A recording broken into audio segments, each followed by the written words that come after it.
Boo Bodacious, hope you're doing well. Twadog Yo Yo Yo, hope you're doing well. Nice to see you again. Hassan, indeed, good morning. B for victory. Indeed, it is a great morning, everyone. Lots of people streaming in. We should have more today. I finally figured out how to pair broadcasts. So apparently, I am properly getting rebroadcast here, according to the comments. We'll see how it goes. We'll see if we get more people in this morning. Should be fun. Should be fun. So, as we get started, let me just confirm. I don't know if you can still see the sky based on where you are. If you're in New York City, it might be a little hard. I'm here in Montreal, and it is synced to on Twitter. It was always synced on Twitter, so that was fine. But what I'm wondering is it broadcasting on the Bitcoin Magazine YouTube channel? That's what I'm most curious about. So if anyone can see it through the Bitcoin Magazine YouTube channel, that would be excellent to have confirmation. There was a lag. Should be fine. We should be fine. We got a strong internet today. It would really suck if my first rebroadcast has lags and all this shit. So hopefully we should be fine. Everyone, please let me know how we're doing technically, because I will be more than a little angry if it's not working properly. So hard to figure this restream stuff out, but I finally figured it out.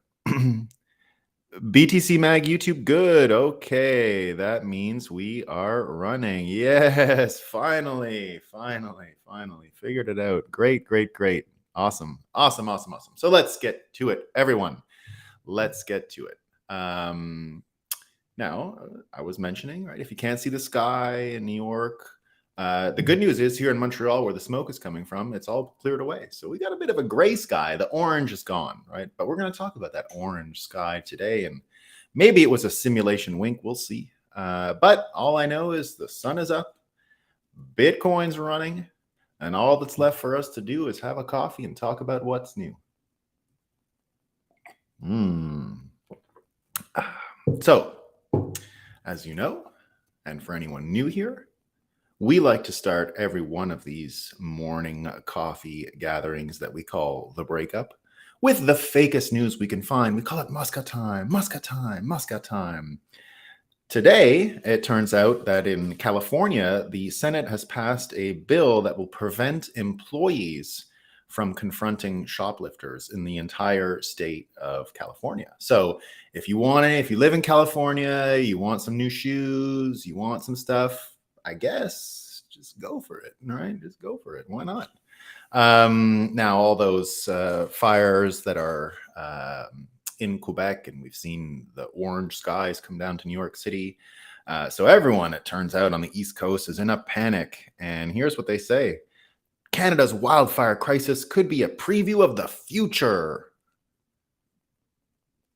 Michael Mann, who is one of the most discredited people in the entire climate science field, says that the wildfire crisis is fueled by toxic climate change brew, everyone. It's a toxic climate change brew and could be a sign of far worse things to come. Here's a great one. This one is just excellent, right? I measured my 3 dogs' carbon paw print, right? It's not a carbon footprint when it's a dog. Remember, it's a carbon paw print. A whole new field is opening up, apparently. So she measured her 3 dogs' carbon paw print, and now they're going on a diet. The environmental impact of pet ownership has come under scrutiny. Can your canine's emissions be offset? So I think they're going to start taking those cow fart receivers and the cow burp receivers, and you could probably buy them for your pet. So just like you see people walking around with masks outside walking their dogs, pretty soon the dogs are going to have the masks too, is what I'm hearing. So that could be pretty cool, huh? We could be getting some of these things. Oh no, we got these people coming into our...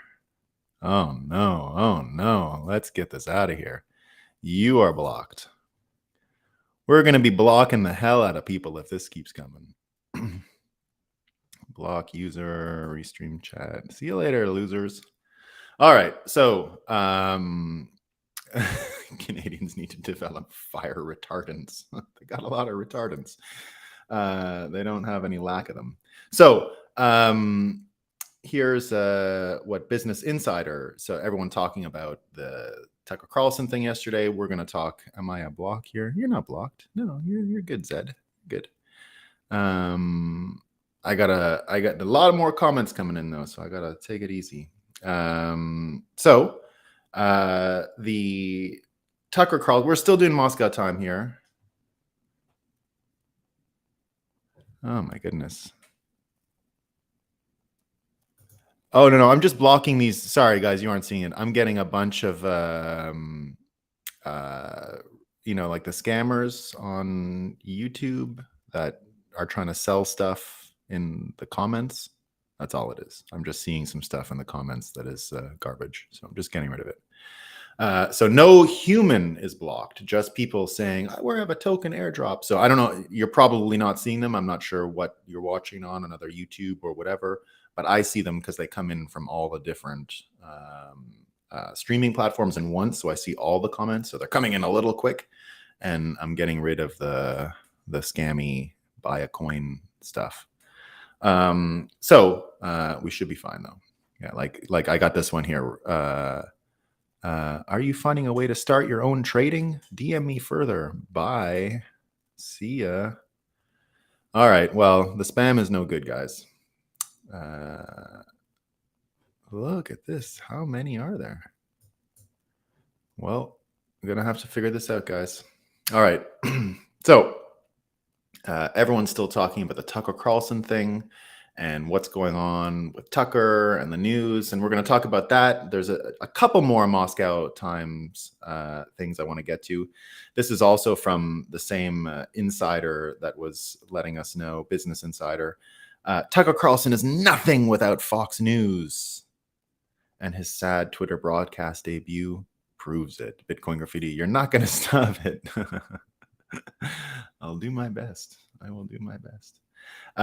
Here's the best one, though. This is from Taylor Lorenz, right? She says, it's wild to see what a fish out of water Tucker is on the internet. No jump cuts, no background music, no catchy thumbnail or video title. Not sure how he's going to stack up against even an average streamer or YouTuber. So now you've heard all the numbers. They say he got 80 million views. Now everyone has had a lesson, I think anyway, in Twitter impressions and views. We're not exactly sure what the views are. Some people are saying they are in the 25 to 30 million range based on what some people have seen. It looks like Elon might have hidden the actual views for the video to leave some question and mystery, but I have seen the number surfaced from some people. It does look into the 20 or 30 million range. Now, that's just people who have watched a little bit, just 1 second of the video, so there is a little bit of confusion around it, but nevertheless, the numbers, just to give you a sense of dimension here, you get the CNN folks who had no more than 500,000 viewers, regular broadcast audience size for their primetime shows. And then the next one would be Tucker when he was with Fox, and that was sort of a 10x above CNN. So he was getting 3-4 million, where CNN usually gets 300,000, 400,000, sometimes 500,000, right? Depends on what's going on. The only success they've had was when Trump was the town hall guest, and that created a big media bonanza for them. But so even if Tucker only got, let's say, 15 million views of the show, he's still 3 to 4 times more than what he got when he was just at Fox. Now, what happened right away is after the broadcast. So a lot of people talking about the numbers, a lot of people talking about the style, a lot of people talking about even just Tucker's way of doing things, right? He's an expert in pacing and leading, and his technique for pacing looks very similar to let's say even Donald Trump, right? A real master of persuasion. And what it looks like is, he gives you we all knew the Nord Stream pipeline thing was, we all knew the truth and the media was lying. And now the dam in Ukraine and the Russia situation is the same, right? So he gets everyone on board, and then he throws in one where we're not really sure, and it's the aliens one, right? What about the aliens? We got the aliens, right? So just excellent persuasion. That's how it works, right? That's how you do it.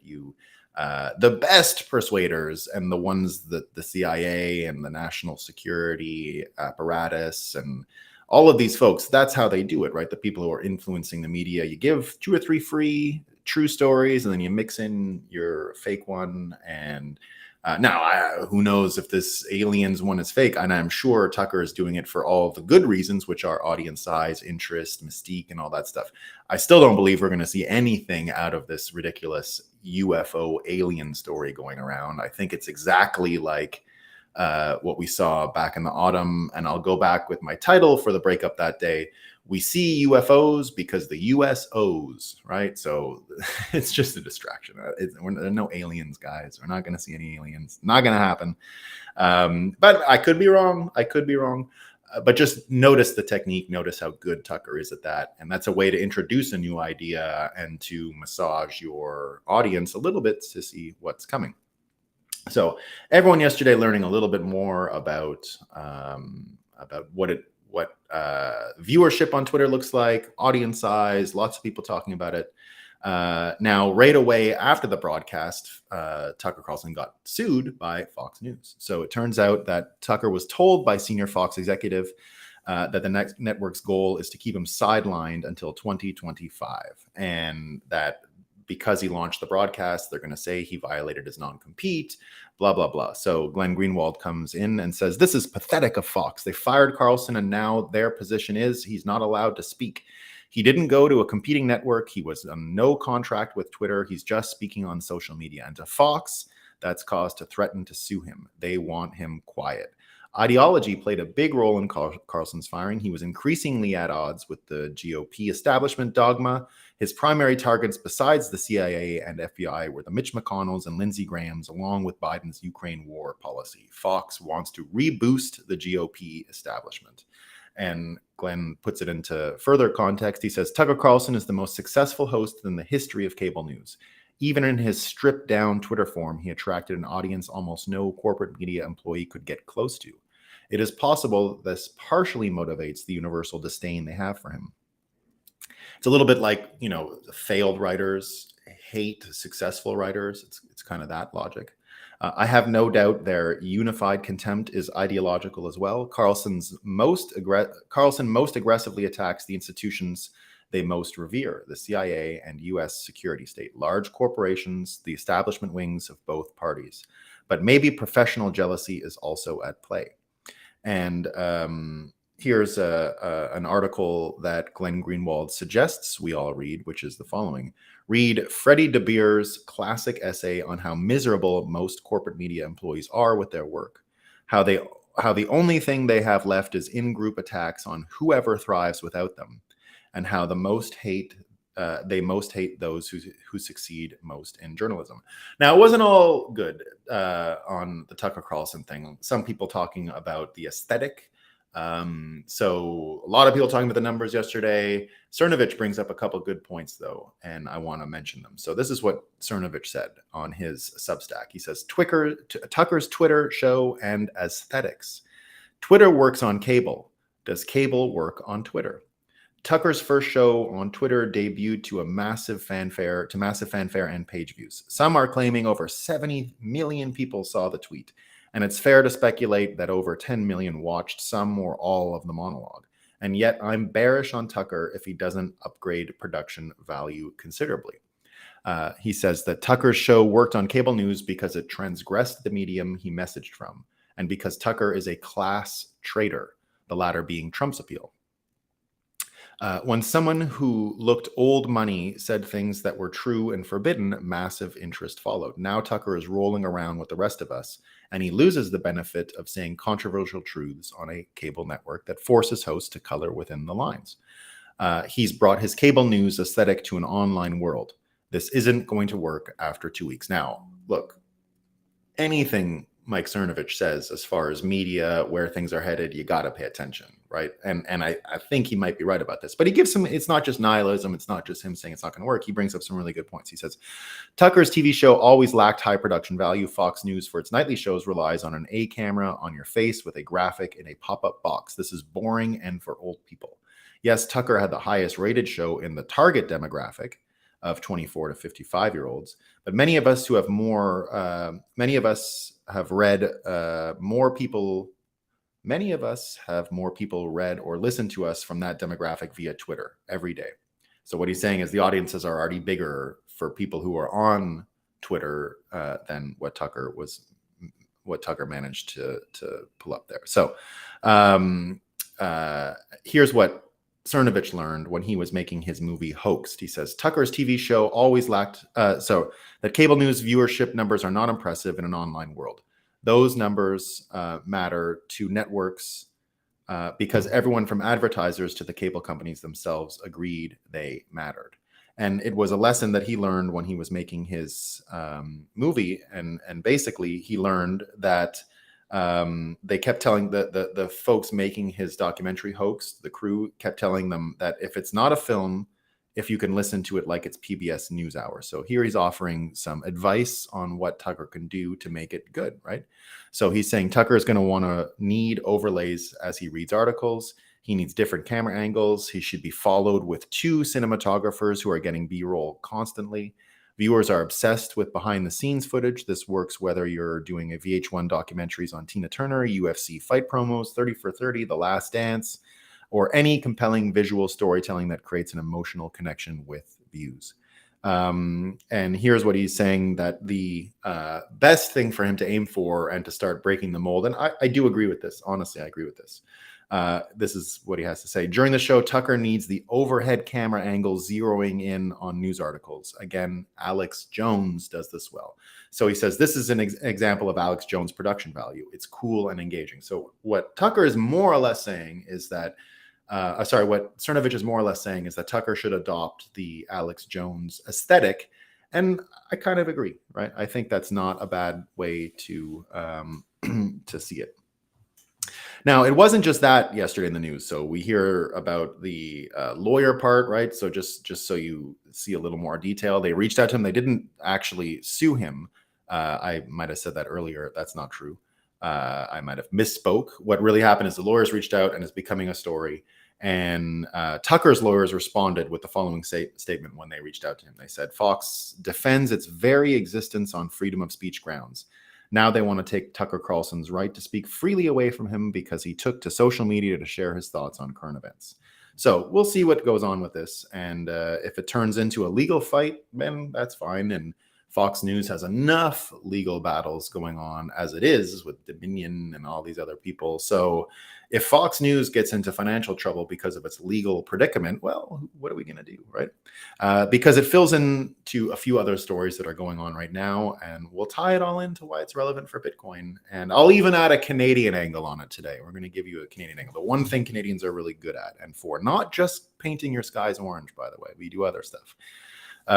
So yesterday as well, while all this stuff was going on with Tucker, we had the CNN CEO out, right? So he's gone. Chris Licht. We didn't even know his name, you know? Whoever learned this guy's name? But he is the guy who fired Don Lemon. He's the guy who fired Brian Stelter, right? So he went into CNN, changed a lot of things, but he's gone. And apparently what everyone's saying, and there's even articles, people saying it out loud, that the reason he's gone is because he had Trump on the town hall. The only success CNN has had this year. That's it. As far as ratings, if that's your game, ratings, that's it. That was their big success. So Mario Nawfal here was the first to break the news that I saw. And he said, this comes as CNN's ratings rapidly decline and infighting erupts post-Trump's town hall. Chris has been facing rebellion among many of CNN's talent and staff due to poor performance. Legacy media continues to struggle with Tucker's ouster from Fox, the Dominion lawsuit financially crippling Fox, Lemon's ouster from CNN, and now this. Are we witnessing the destruction of legacy media in real time? Will Twitter fill this void? And then, I'll even add one more story just to pile it on here. So Chris Licht out, CNN, big changes, Fox, big changes. Glenn Greenwald mentions a little bit about the CNN context, right? So what he's saying is media figures are flagrantly rewriting the history of CNN right before your eyes to make it seem as if CNN only started failing when Chris Licht was hired and demanded to stop being a DNC activist group. CNN was already in free fall and collapse when Licht was hired. Okay, so there's CNN. You're going to hear a bunch of fake news. Oh, it was this guy who did it, but it's been going on forever. The context with Fox, also financially in some kind of trouble. I don't really have visibility into their entire finances, obviously. Who knows how much money Rupert Murdoch really has? Who knows how much money Fox has made? I don't know any of those details, but it looks like they've got some issues. So here's the other one. This is the LA Times, right? The LA Times is eliminating 74 jobs, no big deal, but that's 13% of their total. So they're only working with like 1,000 people as it is. Decisions that result in talented staffers losing their jobs are agonizing, executive editor Kevin Merida said in a note to employees. We will be saying goodbye to some tremendous colleagues. So that's at the LA Times, right? So LA Times, now we know the Washington Post. I'm not sure if the sale was completed, but we know that Bezos wants out. I'm not sure exactly what's going on there. The New York Times, it is just the New York Times. Again, it's a private, who knows what's going on over there. It's not privately owned, obviously, but it is sort of a different situation, and we'll see what's going on. But look at these different media entities right now and look at their condition, look at the place they're in, look at the environment they find themselves in. Now, the way I read this and the context that I read this in comes from a lot of the Marshall McLuhan media theory frame. Now, I learned a lot about Marshall McLuhan when I was a college student, as many Canadians do. If you took any liberal arts education down in the United States, you probably learned about Marshall McLuhan as well. He is one of the most famous Canadian academics. He probably was the most famous Canadian academic before Jordan Peterson blew the mold on what a famous Canadian academic was all about. And so Marshall McLuhan, if you guys didn't know this is the one thing Canadians are exceptional in the world at, and that's understanding American media and surveying American media. And Marshall McLuhan is sort of the top of that. And now the reason is we're neighbors to the largest media entity, civilization, culture in the world. And that allowed us, because we had a front row seat in Canada, to understand all this. Whereas if you go to Europe, for example, they're a little too estranged from America and don't really get the inside story on what's going on, or at least have their own prejudices, their own stuff that limits their understanding of America. I realized that when I lived in Europe, how ridiculously out of touch Europeans are about what America is and what it's all about. So that's something Canadians are actually good at, right? One of the things Canadians are expert at is America, right? And that's probably a good thing, I guess. So Marshall McLuhan, his principal theory that he's known for is the media is the message, right? So that's his sort of slogan. The media is the message. And when he says the media, he doesn't mean the people who work in the media. He means the actual medium, right? So the medium you use, television, internet, email, Twitter, YouTube, the actual media you use is the message, right? Whatever words you put into it, not as important as the actual media itself. And he breaks media into two categories, right? So hot and cool, right? So hot and cool. And the definitions of those are the following. Hot media is that which engages one sense completely.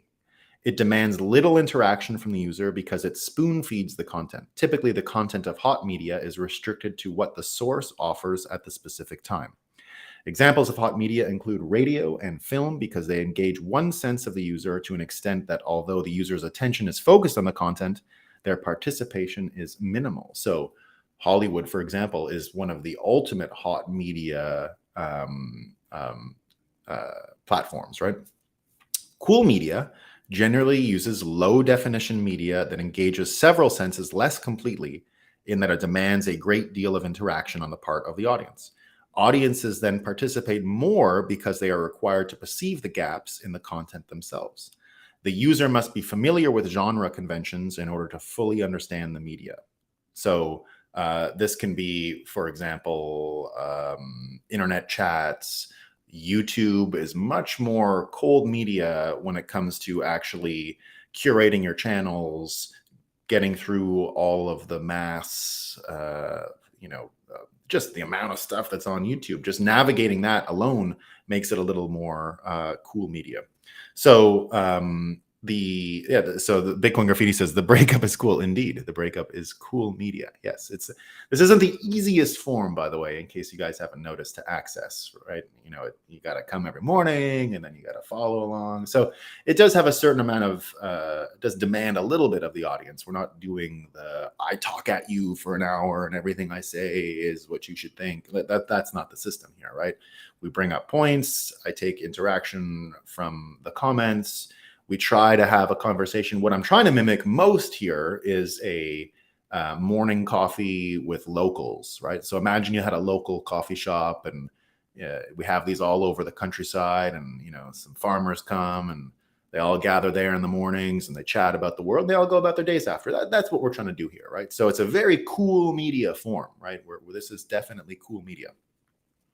But that's really where we're headed. The cool media really does accentuate Bitcoin time preference capacity, right? It really does put the whole time preference situation into a neat and tidy box so that you can see the contrast. And one of the things about hot media, for example, is that indeed we talk about it all the time. It breaks brains. It lights brains on fire, right? It lights brains on fire. And that's what you get with all this media, right? People are in a huff all the time about the trans, about the this, about the that, because the hot media thing, and Marshall McLuhan didn't really get much into that because dopamine and all of that stuff wasn't really as much of a mainstream subject back when Marshall McLuhan was operating in the 60s and 70s. So this idea that there's dopamine delivery systems that make the media more or less like drug dealers. And that's what I would say the hot media has become, just pure drug dealers, right? They're drug dealers. They get you excited about something. They make you self-righteous about something. It happens on both sides. Like Fox News invented the drug dealing aesthetic of cable news. They invented the drug dealing aesthetic of cable news.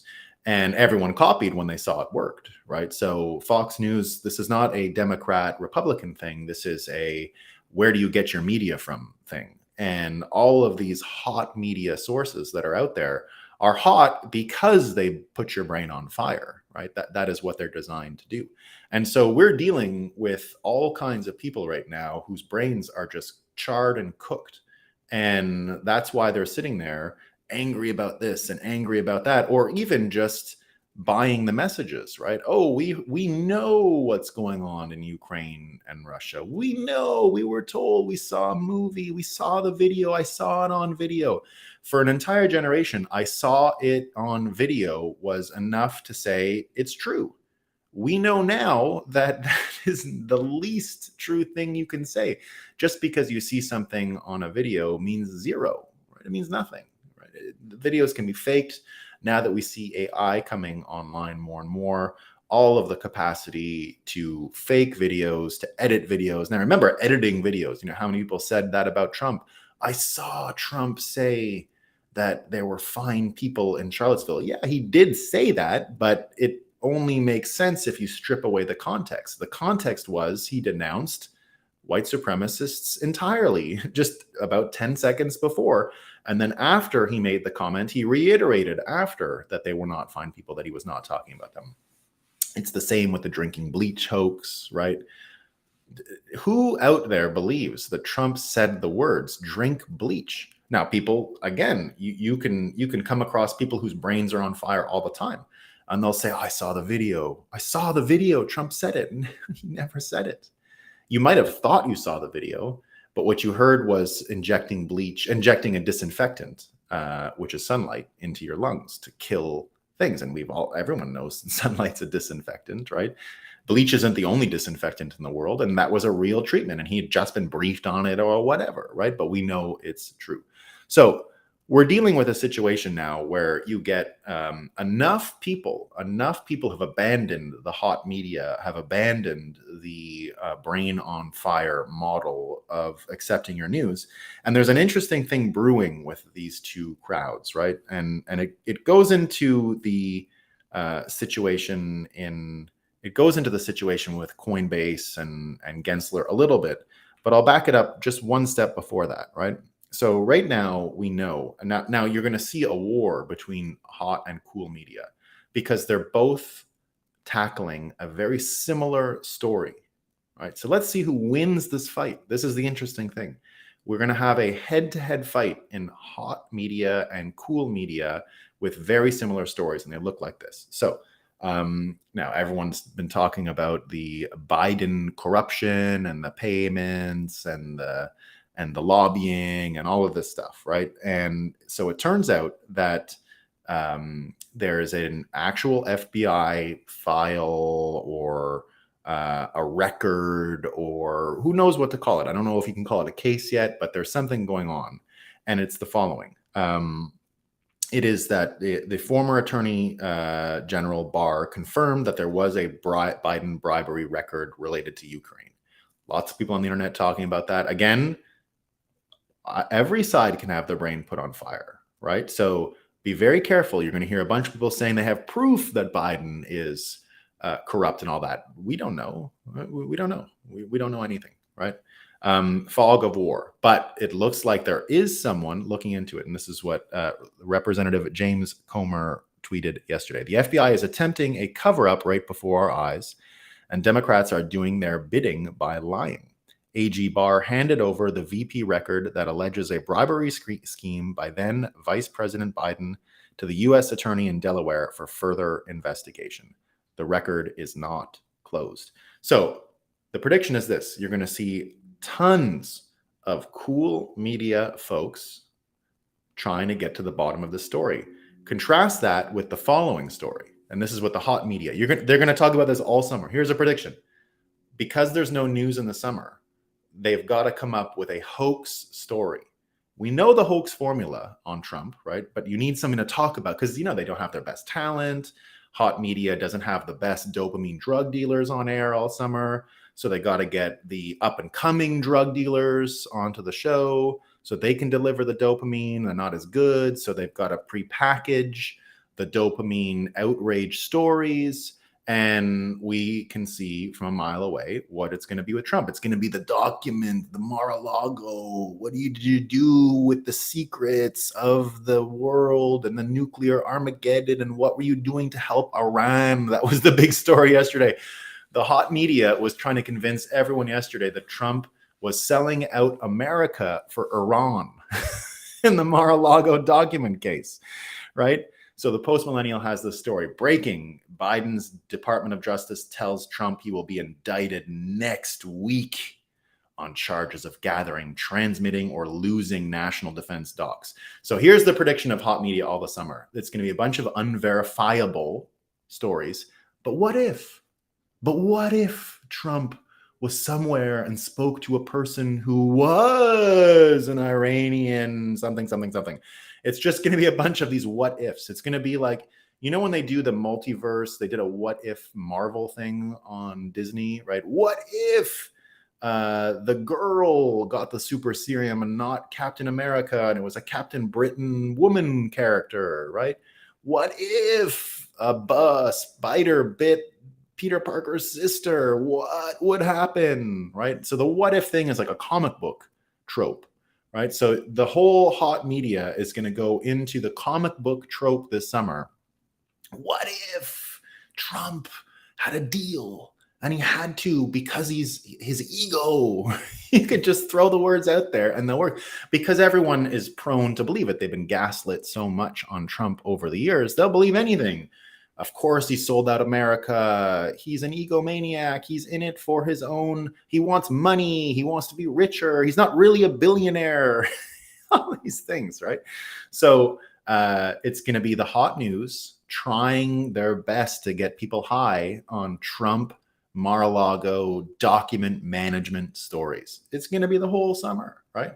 Meanwhile, the cool media is going to try and figure out if the president of the United States is involved in an actual bribery and blackmail scandal involving maybe the Chinese, maybe we don't know, but it's going to be an amazing fight. You get cool media with, I think, a pretty interesting story, maybe one of the most interesting stories we'll ever uncover, right?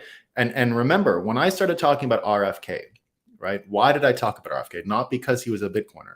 I started to talk about RFK in November because we started to see the truth about the CIA and its involvement with the Kennedy assassination, and documents were coming to light showing the cover up over years.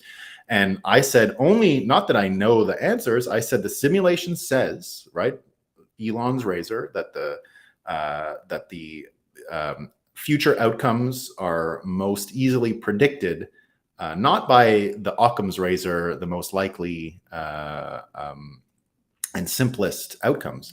It's more the most entertaining outcome. And if you think about when America got into trouble, right, went off course, it was the Kennedy assassination. And from then, we've created all kinds of problems, and they came to fruition with the financial crisis. Because if you see how the Bank Privacy Act started, really knowledge and following the money really only began in 1964, when LBJ, the president who took over after Kennedy was killed, wanted to find out where all the protest money was coming from, because people were starting to protest Vietnam, which went right into action right after Kennedy was killed. So you get the situation where if we start uncovering the Biden corruption, I think it goes right back. I think it goes right back to Kennedy. I think it does. I think that's where the bloodsuckers and the vultures get into power in America. And when we peel this back, the cool media is going to find it goes right back to them. And the answer was follow the money. The answer to remain in our delusion after Kennedy was assassinated had everything to do with controlling money and protest and using psychological operations to massively persuade the population and to use hot media to light brains on fire all over the place. And so now that Bitcoiners have started the process of altering our time preference from being trained as debt-based consumers to gold standard, hard money, sort of longer horizon, work for the future, build a better future mindset, I think we have now the frame, the capacity, the curiosity to find out what happened. And we're going to. The simulation has simply put the pieces in front of us. And now RFK, from what I said, just, hasn't been quite a year, but from those 8 months ago or whatever it was, has become a full Bitcoiner, is talking more casually and familiarly about Bitcoin than any politician I've ever seen in my life. And so you get the situation where we're going to have almost the same story: government corruption, or corruption of presidents. And each of these two media forms, the hot and the cool, have their own story to follow. Which one do you think is going to make it to changing the world? Which one do you think is going to do it? Well, I don't have much faith in CNN's new CEO. Is the LA Times going to handle this? They're done. The New York Times, no one listens to them. Nobody listens to them. Now, Tucker, if he follows Cernovich's advice, if he starts getting into the Alex Jones aesthetic, I think we're dealing with a totally different scenario, right? A completely different scenario. And it even reminds me of what we're seeing with the Coinbase story. So it's not just the corruption of the politicians and the presidents, and which one and which media company, which media system will win the race to destroy that political entity. It looks very similar to what is going on with the Coinbase situation, because here's the Coinbase situation. It turns out that Gary Gensler, who is the head of the SEC, actually applied to work for Binance in 2019. I think I applied for that job too. No, just kidding. I did not. But I was an advisor to an exchange. So That was a few years ago. But Gary Gensler, at the same time, the reason why I believe this right away, like instantly, is because Gary Gensler applied to us at CoinDesk. I was working for CoinDesk in 2019 in order to write for us at the same time. So he was trying to break into the industry, and he actually wrote for us. We actually hired him to write for us. Now, we didn't pay him. It was sort of guest things, and he wanted to build up his persona and the industry and all that. But you can go check CoinDesk. I think he only managed to get 1 or 2 articles out. But I remember engaging with him back then and saying, yeah, let's go, because he was at MIT. Yeah, it'll be cool. We liked him. He was into Bitcoin and da da da da. So that's why it's believable to me, the 2019 thing, right? That's why, you could imagine Binance has put this into the court documents, but that's what was going on, right? So he applied. He wrote for us. He was in 2019 looking for inroads in the industry and wrote for CoinDesk. So we knew that, right? So now he comes out with all of this stuff, right, about Coinbase and this and that and da da da da. Cynthia Loomis comes out with this statement yesterday. The SEC has failed to provide a path for digital asset exchanges to register, and even worse, has failed to provide adequate legal guidance on what differentiates a security from a commodity. The SEC's continued reliance on regulation by enforcement continues to harm consumers. Real consumer protection requires creating a robust legal framework that exchanges can comply with, not pushing the industry offshore or into the shadows. This is why Congress needs to pass the Lummis-Gillibrand Responsible Financial Innovation Act. So if you didn't know that, Gillibrand is the New York State senator, or New York senator for New York State, not a New York State senator for New York State.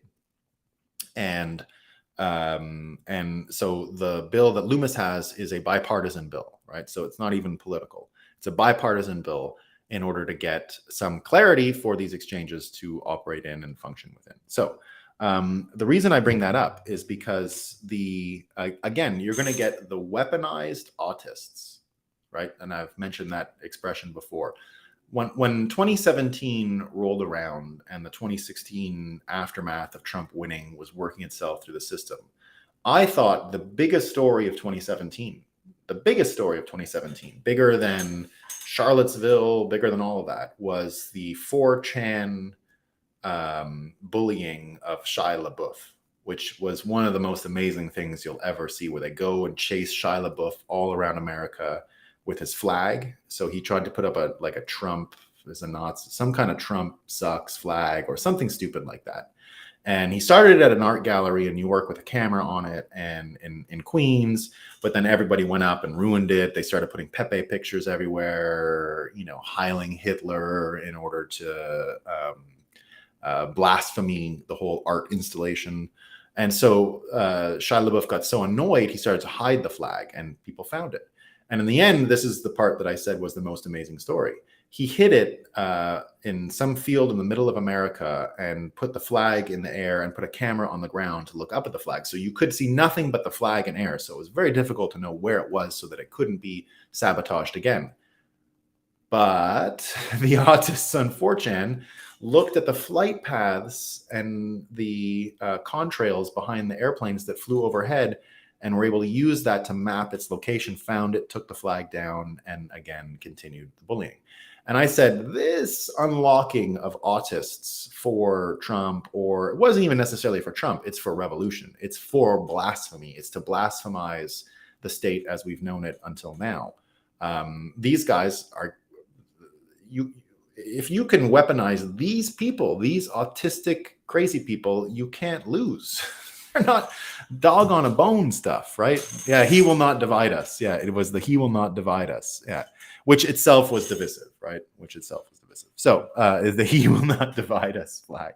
So so the he will not divide us flag showed that the cool media, and if there ever was cool media, it is 4chan memes and that whole world, right? Because you can't even, just getting started integrating into this thing means your autism level has to be, sonic capacity. You can't be a run-of-the-mill autist, right? You got to be like one of these high-functioning autists, not the autists who, are stuck in a corner licking their hand, right? Not those ones. The autists that are crazy about whatever it is they're crazy about that will find these flags and do all these things. So the good news is within Coinbase, Bitcoin, and even in crypto. Now, here's a distinction I'll always make for the Bitcoiners who don't like the crypto people. Now, don't like scams, right? All kinds of low IQ people in crypto, all kinds of get rich quick type philosophy, very much hot media people involved over there, right? Really hot media people involved over there. But here's the thing. In so many ways, the Bitcoin world is D-Day for World War III. It's our efforts that can storm the beach and destroy the Federal Reserve and these institutions and change the world, right? And build a better one, right? Build a better one. Outcompete this old world we're trying to leave behind. And so I always believe that the crypto people, when needed, are going to join the Bitcoin people in order to do this event, whether it's breaking a currency or one of these things, right? I just think that in the end, we're on the same team, right? Even if you have a bunch of low IQ losers in crypto, there's enough people there that they can join the army when, no, that's not a physical army, right? We're talking about maneuvers and market manipulation, more or less, fiat market manipulation. So I think the peace will be made going forward. But the point is that there are enough of these low time preference, cool media consuming people, even in crypto, that combined together, we're going to be able to manage this whole like who's sitting there worried about what the SEC says about Coinbase? People are worried about their bags, right? They're worried about whether or not it's going to cause Coinbase any financial trouble. And it doesn't look like it will, right? So speaking of autists and cool media, hot media, all those things, the Bowtie Jungle, if you guys don't know about the Bowtie Jungle, I'll always recommend it. I interviewed Bowtie Bull at CoinDesk's event. The interview sucked in the end. Don't even bother. It's hard because he's got the he's not in person. He had the voice changer thing and blah blah blah blah. So anyway, it didn't work out the way I'd hoped. But anyway, big fan of the guy. And he was covering, and so again, he divides his newsletter. He has, I think, one of the biggest newsletters on Wall Street, by the way, the Bowtie Jungle and Bowtie Bull.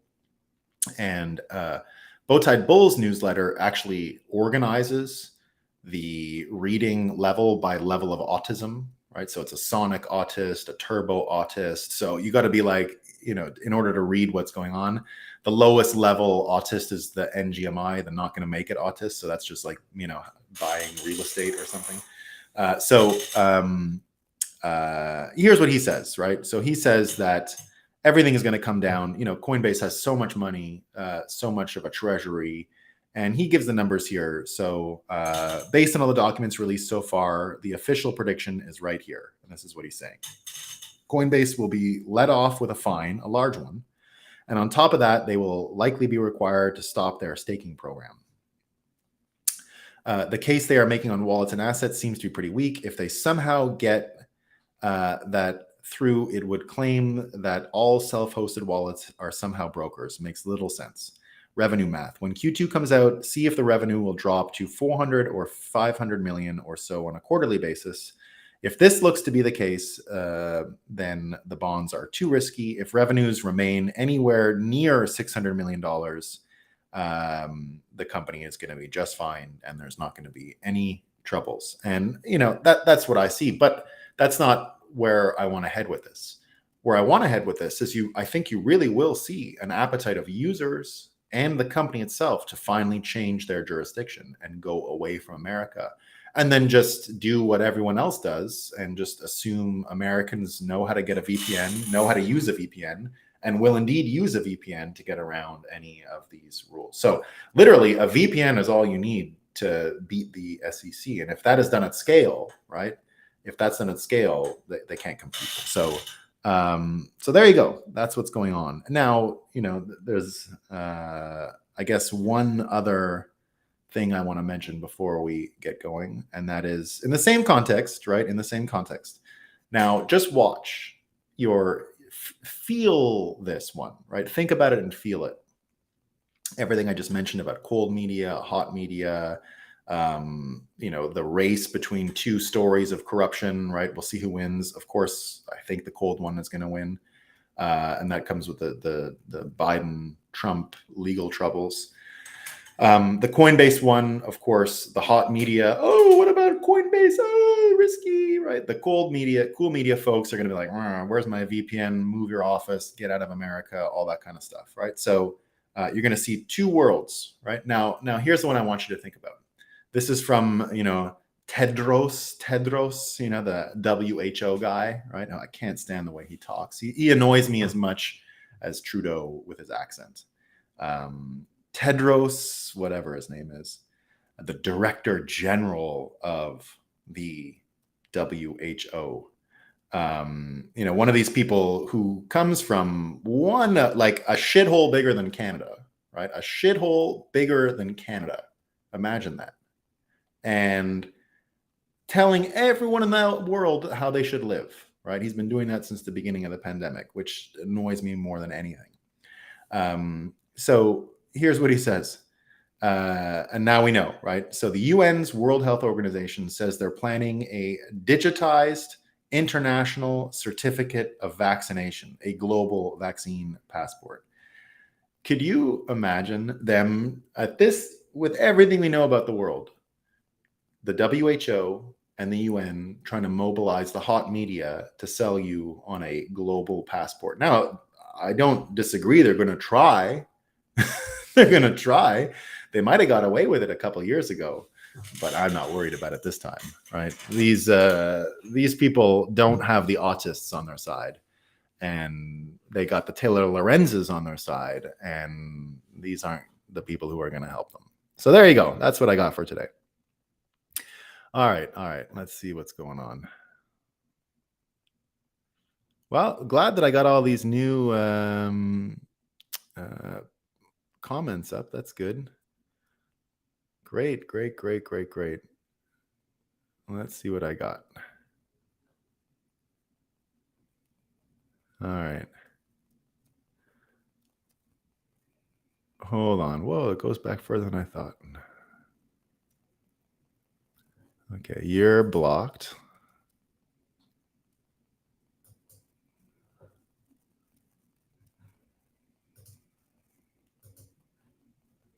Facebook, I'm not going back on Facebook. What a hellhole. I don't have Facebook, so I'm just using the paired one that I have. Really bad. Okay. Legal fight will be great theater. I think so. Yeah. Good at making Canadians, good at making your sky orange, right? They are.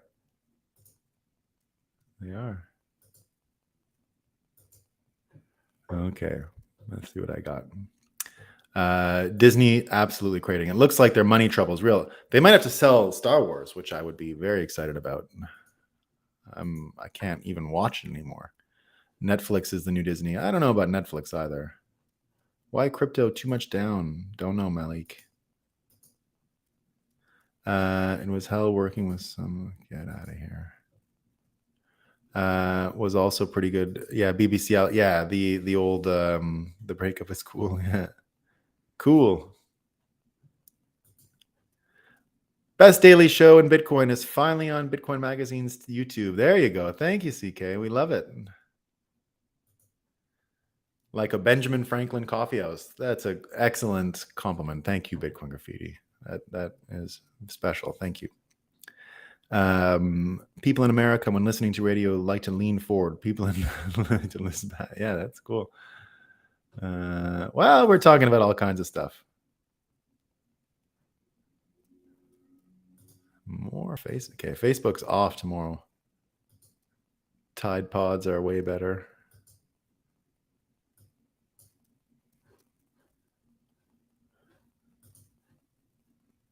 People like to be told what to think. Find a source you trust.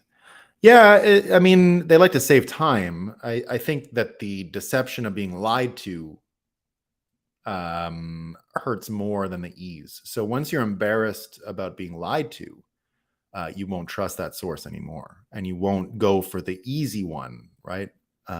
So that's the thing. The embarrassment right now is really what we're dealing with, right? The people who said out loud, "Oh, Putin controlled Trump," right? And I think it's been the case. It's been the cognitive dissonance blockage from mainstream media since 2016 that has put us in this position. They simply cannot handle what Trump did to them. He broke their brains, and so that's the problem, right? But now, um, when you're when you're when you're trying to push these messages and sell these new ideas, um, people are simply not going to buy it again if they get embarrassed, right? If they're embarrassed from having believed it, and that's where inflation comes in, right? That's where inflation comes in.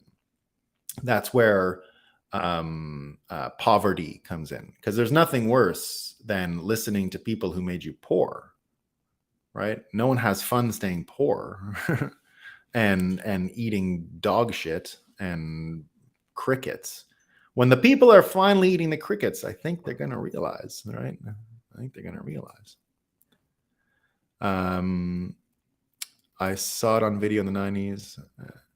I saw it on video in the 90s as the fact checker of the 2000s. Yes. Get out of here, Facebook. This is done next time. I'm definitely not pairing that Facebook channel again. Trumped up charges, indeed. Yeah, ballin'. There's a good one that's from our YouTube, which we love. Sim says Bitcoin is headed towards, I don't know about that.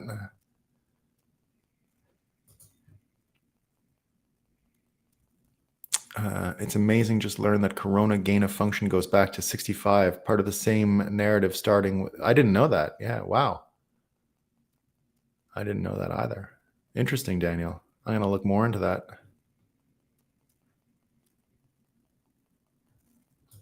Some of this crap has some age to it. Yeah. Isn't it amazing? He will not divide us. Someone telling me that Richard Hart would shred on this show. Well, you're done, buddy. Bye.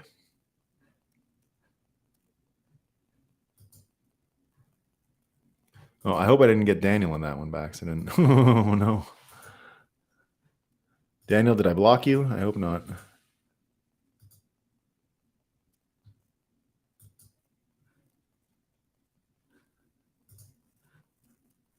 Oh, no, I lost all my reloaded comments. Oh, no, there we go.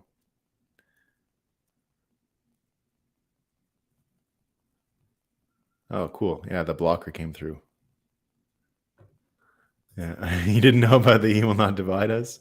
It was, to me, the biggest story in 2017. I mean, we do these things at the time at CoinDesk. We do the year in review, like the top stories. That's the one I didn't get through. I didn't argue successfully, but because it was not related to Bitcoin or crypto. So, I have 2 dogs, but my Bitcoin is forever. That's why the Restrict Act is trying to put a $1 million fine and 20. Yeah, I saw that. Yeah. You're totally right, Spermwell. But again, it's going to be like the old CD. Remember if you use Napster, you're going to ruin your life. They can't do it. We need Coinbase so the feds can sell their common. Yeah. I hope you're right about the WHO. What they're trying to do scares the crap out of me. Yeah, it's scary, but don't be frightened by it. They're not capable. They're not capable. It might turn into a situation where you can't leave America for a little while because there's a lot of stupid countries they can do it to. But the good news is everything is in America, right? Deserts, beach, skiing. Indeed, we love smashing the like.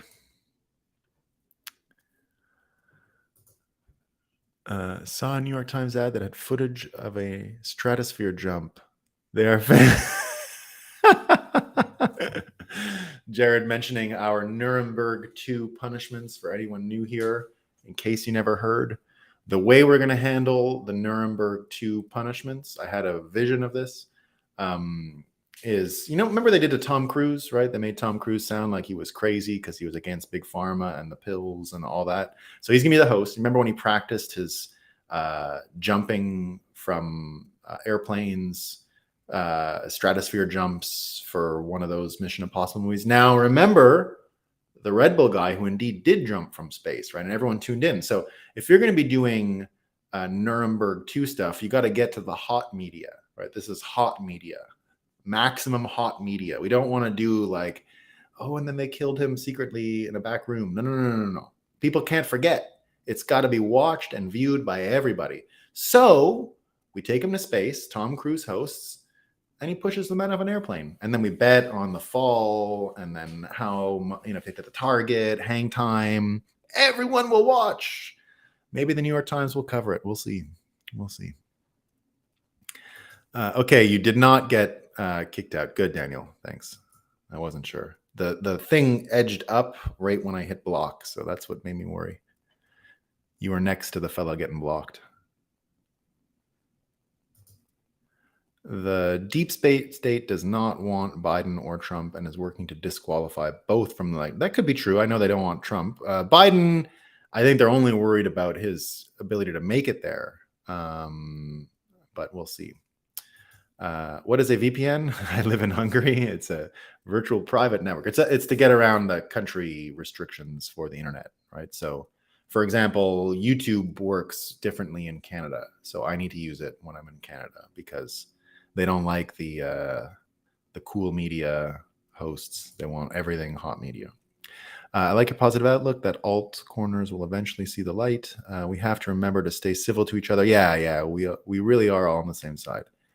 I haven't even said only Bitcoin. No, I mean, look, truthfully, and this is what I always tell Bitcoiners. So because I come from such an early time in the industry, we didn't really have these divisions back then, right? And I'm also not I'm not chasing coins down, so I'm still taken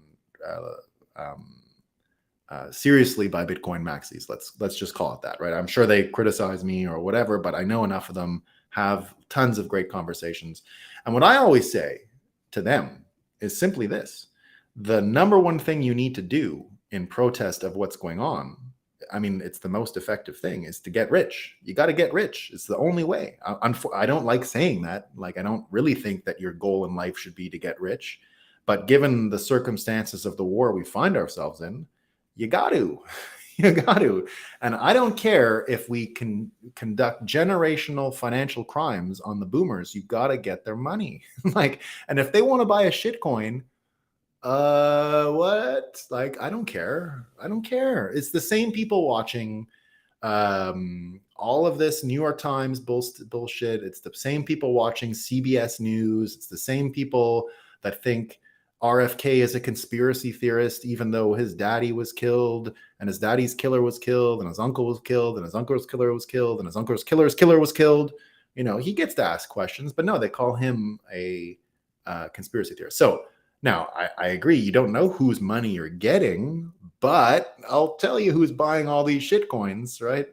Not the best people, right? A lot of these dumb boomers who, I don't care if it's their pensions or whatever, right? Now, I don't play these games, but I don't judge people who do. I don't, right? Everyone's got to try and get their piece. Put it into Bitcoin after, of course, right? Of course. All of this stuff is a scam outside of Bitcoin, or scam is the wrong word. Most of it is experimental, most of it is an outright scam. Some of it is experimental, which is fine, right? Cryptography needs experimenting places, and they can't be on Bitcoin. So that's the world we live in. Now, the generational financial crimes that are part of what's going on. Now, I understand why Bitcoiners complain about it. It looks bad on the outside, but we're not in that game here, right? We're not in that game. We're in a game of draining Wall Street as fast as we can. I'm an accelerationist, and I don't think Ethereum, for example, is a big enough scam. It's got to be much bigger in order to have a real effect. We can get it so big it can take down Wall Street. Imagine what a great story that would be if Ethereum grows big enough and then collapses and pulls the whole son of a bitch down with it. I'm here for that. I'm here for that. Like, sorry, I'm here for that. Right. There you go. So who knows? I could be right. I could be wrong. But that's how I see it. In the end, it's only Bitcoin, of course. It's only Bitcoin, of course. So let's see. How can Bitcoin withstand quantum computers? Oh, the old question. They haven't even been invented yet, really. So that's the main answer. It's not the quantum computer that can break Bitcoin is not in the world of engineering yet. It's in the world of science fiction. Whatever the engineers are working with can't break Bitcoin. That's not going to happen. It's what happens if there is some amazing scientific breakthrough and we find out a whole new way to make computers. And I wrote a science fiction story about that happening called Satoshi Wedding Murders. So it's not even that bad if it does happen. And you'll be seeing more about it. We might even hit 1,000 today. We'll see. Why did the PNQ show end? Well, it's not really ended entirely. They were at Bitcoin 2023 in Miami. They got to do an amazing band getting back together. I mean, look, the industry had a lot of trouble last autumn, and I hope their show comes back on air soon because I'm a big fan. I was one of the biggest fans. For fear of the coming after them. It was. Oh, sorry, Robert Schmidt. Sorry, I didn't get the joke. Pardon me. I don't know. Sarcasm sometimes doesn't go well on the internet. VPN hunger. Be careful. Can capture all your internet activity. Shop around and do not buy from the first ad you see. Yeah.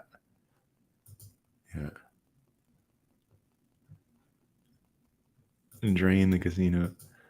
Yeah, no, guys. It's got to be bigger. It got to be bigger. It's not big enough. We got to get it like in the $1 trillion range, and then it's okay if it comes down, right? There you go. I prefer collapsitarian. I never heard that. Collapsitarian. Not bad. Thanks for the hearts. I appreciate it. MD Nazmur Rahim Raza. I really appreciate it. Italy loves Bitcoin, and we get great maximalists and evangelists. We love Zuko. We love Frega.